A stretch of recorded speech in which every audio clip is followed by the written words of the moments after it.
నిరీక్షణ prayer house మరియు centre సంఘముల తరపున సర్వశక్తిమంతుడైన యేసుక్రీస్తు నామంలో మీ అందరికీ నా శుభములు. ఈ దినపు దేవుని మాట రోమీయులకు రాసిన పత్రిక 16వ అధ్యాయం 20వ వచనం. దేవుడు సాతానును మీ కాళ్ల క్రింద శీఘ్రముగా చితక త్రొక్కించెను.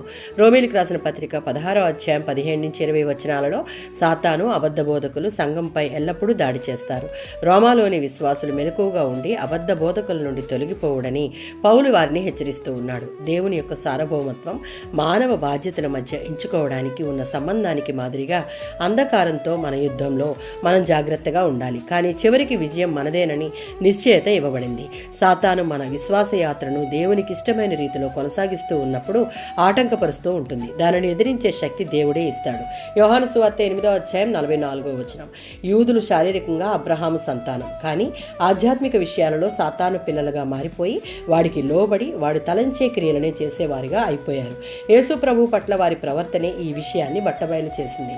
మానవ హృదయం కలిగి ఉన్న మోసకరమైనటువంటి స్థితిని బట్టి ముందు ఆత్మీయంగా ఉన్నతంగా జీవించిన సాతాను కలిగించే ఆకర్షణకు లోనే వాడి దాసులయ్యే ప్రమాదం ఉంది అని యేసు ఇక్కడ నొక్కి చెప్తూ ఉన్నాడు. దానికి రుజువు ఆనాడు ఏదెను తోటలో ఆదాము అవ్వలను నాశనం చేసి దేవుని సన్నిధి నుండి దూరం చేశాడు. ఈనాటికి అటువంటి ప్రమాదకర పరిస్థితి క్రైస్తవ విశ్వాసులకి పొంచి ఉంది అన్న విషయాన్ని జ్ఞాపకం ఉంచుకొని దానిని జయించుటకు దేవునితో స్థిరమైన సన్నిహిత సంబంధాన్ని కలిగి ఉండాలి.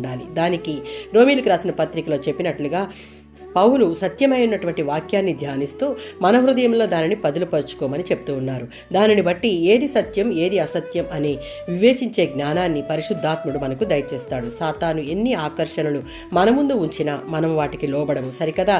అది మన మీద వేసే ప్రతి బాణాన్ని దేవుని జ్ఞానంతో, దేవుని శక్తితో, దేవుడిచ్చిన అధికారంతో మన కాళ్ళ క్రింద శీఘ్రంగా త్రొక్కివేయగలం. ఆమేన్.